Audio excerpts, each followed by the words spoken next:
आज मैं फिर से आपके लिए हिंदी विषय लेकर आया हूँ और हम लोगों ने हिंदी विषय में वर्णमाला पढ़ चुके थे। शब्द रचना में ये हमारा तीसरा टॉपिक है। शब्द रचना में मैंने आपको शब्द रचना के प्रकार आपको बताए थे, कितने आधार पर शब्दों की रचना की गई है, जिसमें हम लोगों ने उत्पत्ति के आधार पर शब्दों को अच्छे से समझ लिया था। ठीक है, आज हम लोग अर्थ के आधार पर शब्दों को समझेंगे कि अर्थ के आधार पर शब्द कितने प्रकार के होते हैं। तो देखिए, ध्यान से समझने वाली चीज है। और ये जो थोड़े से जिसमें हिंदी के प्रश्नों की जिनमें हिंदी के प्रश्नों की वेटेज ज़्यादा रहती है, उनमें ये जो अर्थ के आधार पर प्रश्न हैं, ऐसे प्रश्न आपसे पूछे जा सकते हैं। बहुत डीप में जाने की आवश्यकता नहीं है, फिर भी मैं अर्थ के आधार पर शब्द कितने प्रकार के हैं इस चीज़ को आपको समझा दूंगा और अच्छे से एक बेहतर कंसेप्ट आपको मैं इसमें बताता हूँ। चलिए, अर्थ के आधार पर देखिए, हिंदी में 3 प्रकार के शब्द होते हैं। मैं लिख देता हूँ, अर्थ के आधार पर जो शब्द हैं वो 3 प्रकार के हैं। हो सकता है कुछ लोग आपने पहले से इसे पढ़े भी होंगे, हो सकता है आप लोग नहीं भी पढ़े होंगे। मैटर उससे नहीं है, आप पढ़ें या ना पढ़ें, यहाँ पर आपको तीनों चीज़ें अच्छे से समझ में आने वाली हैं। एक को कहते हैं अभिधा, ठीक ना, एक होते हैं अभिधा शब्द। दूसरे जो शब्द होते हैं उन्हें कहते हैं लक्षणा शब्द। समझने का प्रयास कीजिएगा। पहला अभिधा शब्द, दूसरा लक्षणा शब्द और तीसरा होता है व्यंजना शब्द। तीसरा क्या होता है? तो व्यंजना शब्द होता है। इन तीनों शब्दों को हम समझेंगे कि अभिधा शब्द क्या है, लक्षणा शब्द क्या है और व्यंजना शब्द क्या है, इनके प्रयोग कहाँ कहाँ पर होते हैं। लक्षणा और व्यंजना को मिटाते हैं और अभिधा शब्द पर आते हैं कि अभिधा शब्द के अर्थ क्या हैं। देखिए, अभिधा का अर्थ आप समझिए सीधा, अभिधा सीधा। जहां पर जो शब्द हो वो उसी अर्थ में उसका प्रयोग हो। जहां पर कोई शब्द सेम अर्थ में प्रयोग हो वहां पर अभिधा शब्द कहलाते हैं। आप ऐसे नहीं समझ पाएंगे, एग्जाम्पल से बहुत आराम से समझेंगे।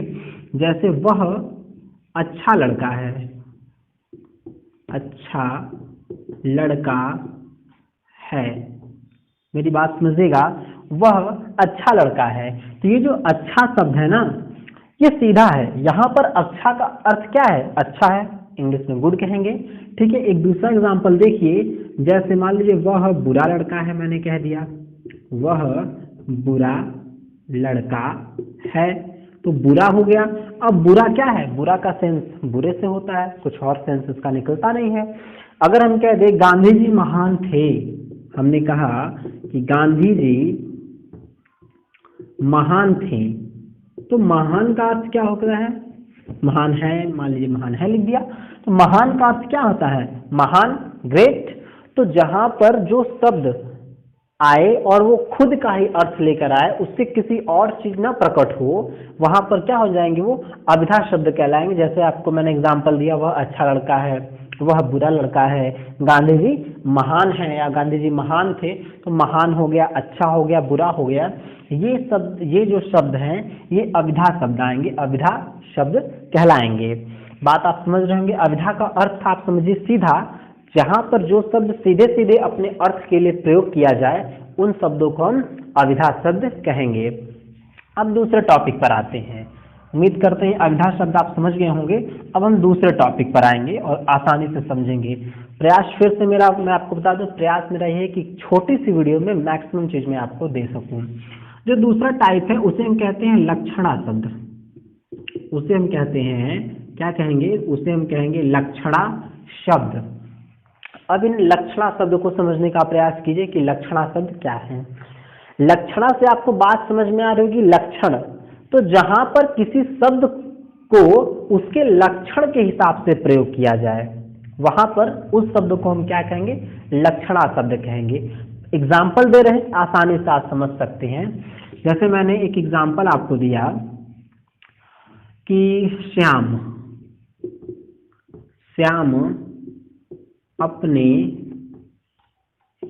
घर में या अपने कक्षा में, हम कर देते हैं, सबसे बेस्ट रहेगा, अपनी कक्षा में शंकराचार्य है।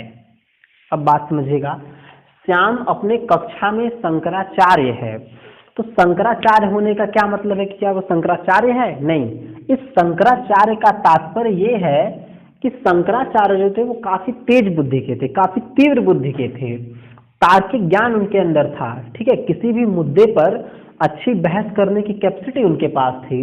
तो इसका मतलब वो जितनी कैपेसिटी शंकराचार्य के पास रही होगी, हूबहू सेम सेम वही कैपेसिटी अपने कक्षा के अकॉर्डिंग, बात समझिएगा, कक्षा के अकॉर्डिंग श्याम के अंदर रही होगी। तो हमने वो सारे गुण जो उनके अंदर थे उनको सिर्फ एक शब्द में शंकराचार्य कह के यहाँ पे संबोधित कर दिया। तो शंकराचार्य के लक्षण श्याम के लक्षण से मिल रहे हैं, तो जो शंकराचार्य होगा ये कैसा शब्द हो जाएगा? तो ये लक्षणा शब्द हो जाएगा। बात आप समझ रहे होंगे। एक दूसरा एग्जाम्पल आप लीजिए, दूसरा एग्जाम्पल लेते हैं, जैसे हमने लिया कि जयचंद, हमने लिया जयचंदों के कारण भारत बदनाम है, जयचंदों के कारण भारत बदनाम है, ये हमने ले लिया। समझिएगा, जयचंदों के कारण भारत बदनाम है, तो क्या जयचंदों का मतलब सिर्फ जयचंद से है? जो जयचंद था पृथ्वीराज चौहान को हराने में जिसने अहम भूमिका निभाई थी? जी नहीं, जयचंदों का तात्पर्य ये है कि ऐसे दुष्ट धोखेबाज आदमी, सभी दुष्ट और धोखेबाजों के लिए जयचंद का प्रयोग किया जा रहा है। यहाँ पर सिर्फ एक जयचंद के लिए इस जयचंद का प्रयोग नहीं किया गया है, बल्कि सभी जितने दुष्ट और धोखेबाज आदमी जिन्होंने धोखा दिया है भारतीय शासकों को इतिहास में, या जो आज देश के साथ गद्दारी कर रहे हैं, उन सभी के लिए इस जयचंद का प्रयोग यहाँ पर किया जा रहा है। तो उनके लक्षण इस जयचंद के लक्षण से क्या है? मिल रहे हैं। तो जो जयचंद हो जाएगा ये कैसे शब्द हो जाएंगे? लक्षणा शब्द हो जाएंगे। बात समझ में आ रही है? एक दो तीसरा एग्जाम्पल आपको बताते हैं।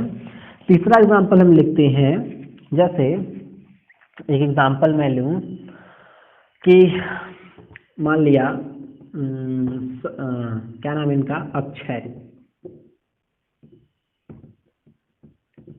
अक्षय कुमार हमने लिख लिया, जानते होंगे अक्षय कुमार को लिख लेते हैं कि अक्षय कुमार आज के कर्ण हैं, आज के कर्ण हैं। अब इसका अर्थ क्या हो गया कि अक्षय कुमार आज के कर्ण है। देखिए मैं अक्षय कुमार की बड़ाई नहीं कर रहा, एग्जाम्पल दे रहा हूं आपको। मान लिया अक्षय कुमार आज के कर्ण है, तो कर्ण का तात्पर्य क्या है? कर्ण को आप जानते हैं कि एक दानी के रूप में कर्ण को देखा जाता है, एक महान दानी था कर्ण। तो अक्षय कुमार आपको पता होगा कोविड-19 में बहुत सारे पैसे उन्होंने दिए थे भारत सरकार को, मोदी जी को नहीं कह सकते, भारत सरकार को कह सकते हैं, भारत सरकार को दिए थे इस ट्रेजेडी में सहायता करने के लिए। तो आप जान गए होंगे कि अक्षय कुमार एक प्रकार से दानी है, दान उन्होंने दिया तो दानी कहलाएंगे। तो अक्षय कुमार आज के कर्ण है, इसका तात्पर्य क्या होगा कि वो कर्ण है आज के? नहीं, उनकी माँ का नाम कुंती है, नहीं भाई का नाम अर्जुन और सॉरी क्या नाम है, बाकी सब है, भीम है, नहीं ना। तो अक्षय कुमार आज के कर्ण का तात्पर्य ये है कि कर्ण के अंदर जो दानी का गुण था, वो जो गुण है वो अक्षय कुमार के भी अंदर है।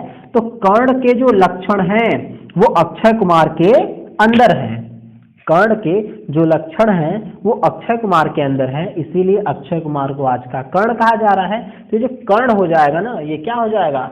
लक्षणा शब्द हो जाएगा। मैं उम्मीद करता हूं कि ये भी चीजें आपको समझ में आ गई होंगी एग्जाम्पल्स के माध्यम से कि अविधा क्या होता है, लक्षणा क्या होता है। अब हम तीसरे पर आते हैं, व्यंजना क्या कहलाती है, व्यंजना को समझते हैं। देखिए वीडियो जो मैं छोटी छोटी बना रहा हूँ कि छोटी छोटी वीडियोस आपको आसानी से समझ में आ जाएंगी, इसीलिए एक वीडियो में सब कुछ मैं नहीं समेट रहा हूँ। जहाँ पर छोटे छोटे फैक्ट आ रहे हैं वहाँ पर मैं एक वीडियो में सब समेट देता हूँ, लेकिन जहाँ पर कंसेप्ट है, जहाँ पर मुझे आपको उम्मीद है समझाने की, वहाँ पर इन चीज़ों को मैं छोटी वीडियो में सेपरेट कर रहा हूँ सारी चीज़ों को। तीसरा है, मैंने कहा कि अविधा, लक्षणा और व्यंजना। व्यंजना शब्द, व्यंजना शब्द से तात्पर्य आप व्यंग को समझिए। क्या आप समझेंगे? व्यंग को आप समझ सकते हैं। जैसे ऐसे शब्द जिनमें व्यंग की बू आती हो, ऐसे शब्द को व्यंजना शब्द कहेंगे। मेरी बात आप समझ रहे हैं? ऐसे शब्द जिनमें किसी व्यंग की भावना निकलती हो, ऐसे शब्दों को हम व्यंजना शब्द कहेंगे। एक एग्जाम्पल आप लेंगे, जैसे तुम गोबर गणेश हो। समझिएगा, गोबर गणेश चौथ के पूजा में या और के पूजाओं में, और भी जो पूजा होती हैं उनमें गोबर के गणेश जी बनाए जाते हैं जो बड़े पूजनीय होते हैं ना। तो तुम गोबर गणेश हो, तो क्या ये गोबर गणेश कहने का तात्पर्य यही है कि भैया तुम बहुत पूजनीय आदमी हो? नहीं, यहाँ पे इस गोबर गणेश को कहने का तात्पर्य सेम उल्टा हो जा रहा है। एकदम बेकार मनई हो तुम, भोजपुरी में कहते हैं मनई, एकदम बेकार आदमी हो तुम गोबर गणेश हो। बात समझो, तो क्या यहाँ पर गोबर गणेश का ये तात्पर्य है कि तुम महान आदमी हो? नहीं, यहाँ पर ये तात्पर्य कि तुम एकदम बेकार आदमी हो, वाहियात किस क्या जो एकदम डांड हो, तुमसे बेकार कोई हो ही नहीं सकता, इसका तात्पर्य है। तो गोबर गणेश का तात्पर्य क्या प्रयोग किया जाता है? जब भी आप खुद सुने होंगे कि जब भी गोबर गणेश का प्रयोग किया जाता है तो आज में एक व्यंग की भावना उत्पन्न होती है कि व्यंगात्मक रूप से गोबर गणेश कहा जाता है। समझ में आ रही बात ना? तो तुम गोबर गणेश हो, तो गोबर गणेश क्या हो गया? ये एक प्रकार का क्या हो गया? व्यंग की भावना इसमें नजर आ रही है। बात समझ रही है ना? दूसरा एक एग्जांपल मैं आपको देता हूं। जैसे मान लीजिए कोई चोर हो गया, ठीक ना? मान लीजिए चोर ने चोर से कहा, कोई एक चोर था, वो दूसरे चोर से कहा रात बहुत गहरी है, और सॉरी रात बहुत अंधेरी है, रात बहुत अंधेरी है। समझिएगा, एक चोर ने चोर से कहा रात बहुत अंधेरी है। अब इसका अर्थ समझिए, अंधेरी है का मतलब अंधेरा, समझ रहे होंगे। रात बहुत अंधेरी है, क्या भाई चोर दूसरे चोर को ये समझा रहा है कि रात बहुत ज्यादा अंधेरी है, टार्च लेके चला जाए? नहीं, ये कह रहा है कि भाई रात इतनी ज्यादा अंधेरी है कि इसमें चोरी करना आसान है। बात सुने, और चोरियां ज्यादातर अंधेरी रात में होंगी। ऐसा नहीं जहां 10 ट्यूबलाइट लगी रहेगी वहां चोरियां होंगी, चोरियां वहीं होंगी जहां पर अंधेरा होगा। तो एक चोर ने चोर से क्या कहा कि रात बहुत अंधेरी है। रात अंधेरी होने का तात्पर्य फिर से समझाते हैं, क्या है कि ये जो रात है ना, ये चोरी करने के लिए बहुत बेस्ट रात है। समझ में आ रही है ना? ये जो रात है ये चोरी करने के लिए क्या है? बहुत ही अधिक बेस्ट है। तो इसीलिए वो सेंस यहाँ पर बहुत अंधेरी का क्या है कि चोरी करने के लिए बेस्ट है, न कि ये सेंस है कि रात में बड़ा अंधेरा है भैया यहाँ पे टार्च, जनरेटर और इन्वर्टर और ट्रांसफार्मर लेके चलो। ऐसा नहीं कह रहा है, क्या कह रहा है कि रात अंधेरी है, चोरी कर लिया जाए, इसका सेंस यही होगा। एक तीसरा एग्जाम्पल आप समझते होंगे।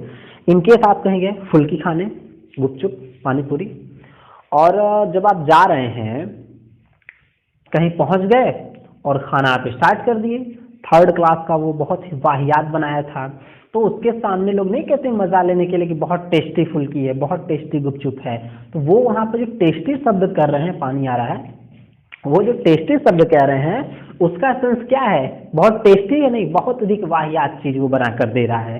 तो आप उम्मीद कर रहे चीज समझ रहे होंगे कि व्यंजना शब्द ऐसे शब्द हैं जहां पर शब्द भले प्रयोग किया जा रहा है लेकिन उसका जो सेंस है वो एक व्यंग के रूप में कसा जा रहा है, इसलिए इस चीज को कहा जाता है।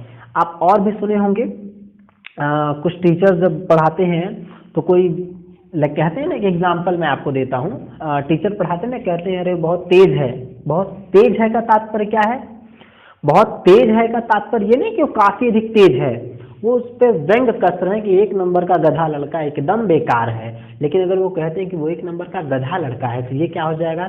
क्या ये व्यंजना होगा या अभिधा होगा या लक्षणा होगा? तो यहाँ पर लक्षणा हो जाएगा। क्यों? क्योंकि गधे का लक्षण क्या है? मंद बुद्धि का होना, और उस लड़के का लक्षण भी ये क्या बता रहे हैं? गधा है, मंद बुद्धि का है। तो अगर ये कहा जाए कि लड़का बहुत तेज है, इसका मतलब ये कि उसको उस पर व्यंग कसा जा रहा है। अगर व्यंग के रूप में कहा जा रहा है, तो मैं नहीं कह रहा हूँ कि डायरेक्ट कहते हैं, अगर व्यंग कसा जा रहा है तेज कह के तो उसका मतलब क्या हो गया? वो व्यंजना हो गया। लेकिन यही कहा जा रहा है कि वो लड़का बहुत गधा है, तो गधा होने का तात्पर्य क्या है? उसके लक्षण की बात की जा रही है, वहां पर लक्षणा हो जाएगा, न कि व्यंजना, और न ही अभिधा हो जाएगा। तो उम्मीद कर रहे हैं अर्थ के आधार पर आपने शब्दों को समझ लिया होगा। अगली वीडियो जो होगी उसमें विकार के आधार पर शब्दों को हम समझेंगे कि शब्द विकार के आधार पर 2 प्रकार के हैं, विकारी, अविकारी। विकारी में कौन कौन से शब्द आते हैं, अविकारी में कौन कौन से शब्द आते हैं। उम्मीद करते हैं कि यह चैप्टर आपको अच्छे से समझ में आया होगा।